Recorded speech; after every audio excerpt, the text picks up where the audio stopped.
Hey guys, how's it going? I wanted to go ahead and make a quick video on common issues and quirks that I've seen with the M3. And the reason I'm doing this is because I'm actually putting together a list of things that I want to change or update over the winter, and kind of just started seeing these and decided to put together a list.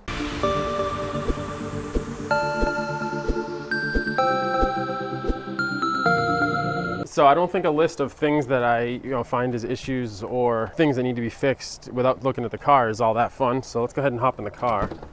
As you can see, it is currently raining, but what are you gonna do?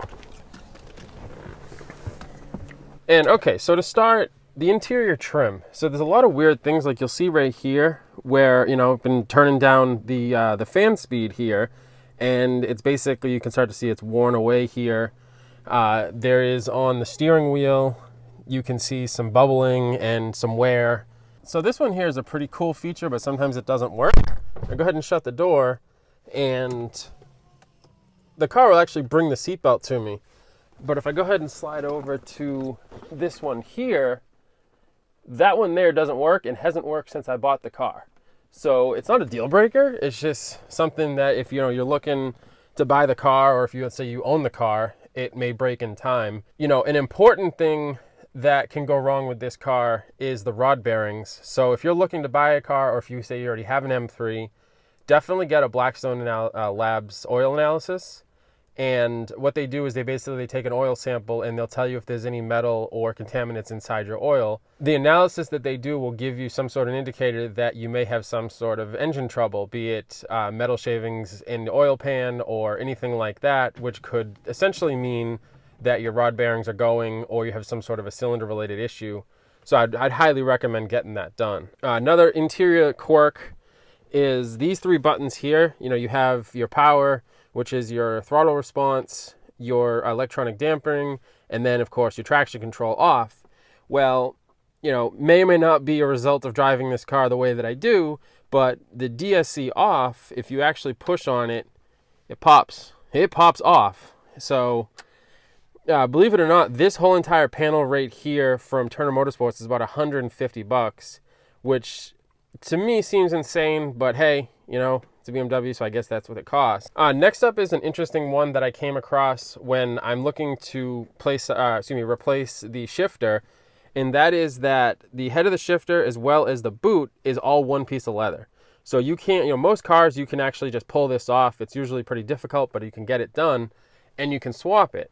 Well, this here, you're gonna have to take this whole entire thing off here, and you're gonna end up having to cut the head of the shifter off from the boot and then sew it or do some sort of gluing or something inside here. So I actually have a ZHP shift knob weighted, lights up, everything, and I'm going to be installing that pretty soon. And of course I'll do a video on it for those that are curious and want to know how to do that for their car. So next up in fun quirks that I won't be able to show you here on camera because you have to be driving is the headlight on the right. So it's basically, that is the daytime running light and that is the headlight. The headlight actually turns when you turn the wheel. However, the car has a really interesting thing, and I've noticed this from others I've spoke with that own this car, is that sometimes it'll just malfunction when you're driving straight down the road, where it'll pop up a warning on the dashboard and show you that basically the turning mechanism's not working. There's nothing wrong, the computer just got stupid. You literally restart the car and it goes away every single time. So here we are in the trunk, and if I go ahead and, for those that aren't aware, the battery for this car is actually underneath that plate. So what's really interesting about the battery in this car is that, one, it's huge, which you can see. It starts there and goes all the way down there. Two, it's extremely expensive to replace. And three, when you replace the battery, you end up taking off that extra ECU. It's basically part of the computer. And what ends up happening is you have to have the battery coded by a BMW tech or somebody that has that hardware. It's more of a nuisance than anything. You really shouldn't have to replace the battery all that often, but it's just something to think of in your overall maintenance and curiosity of this car. One final quirk of owning this car, believe it or not, I did not know this till very recently, and that's that, on some of these models, the roof is carbon fiber, which looks really amazing.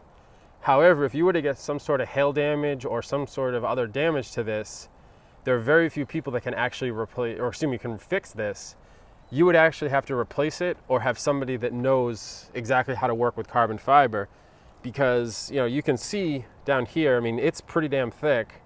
It is multiple levels of carbon fiber and then glossed over. There's a really cool YouTube video that actually shows the process of creating this. I'll go ahead and throw a link to that video in the description for those that are curious. Another thing that's really funny about owning an M3 is having 3 Series owners come up to you and tell you that their car is faster. Now, the reason I think this is funny is because they're right. It is. If you tune a 3 Series, you can make it faster than an M3, you know, all day long. However, the thing is, I didn't buy a 3 Series. I bought an M3 for a reason. I like the look of it. I like the style. I like the handling, everything that it has to deal with for track. I bought it for a reason. So for all you guys out there that have 3 Series that are faster than this car, that's great. There's cars that are faster than yours. I enjoy my car. You enjoy yours. And really, like, we just all enjoy cars, and I don't see why it's that big of a deal. Yeah, so there you have it. There's the things that you may or may not have known are quirks or issues with this car. You know, if you're potentially looking to buy one, or if you already own one. Let me go ahead and step in the garage and we'll finish up this video. So here I am just back in the garage. It's just starting to rain out a little bit more and just kind of getting cold too. So hands are kind of freezing. But anyways, I appreciate you guys checking out this video. Special thanks to Daniel. I'm going to leave a link to his video in the description. You guys probably already follow him, but he gave me a shout out today on kind of giving back to the YouTube community, and I really appreciated that, so I definitely want to do the same. And as always, I appreciate you guys' support. Please like this video, subscribe if you're new here, comment if you have any questions. You know, let me know if you have any questions on the M3, or let's say you own one and you had something to add that I didn't. Go ahead and leave it in the comment below, help other people out, and I'll catch you guys in the next video.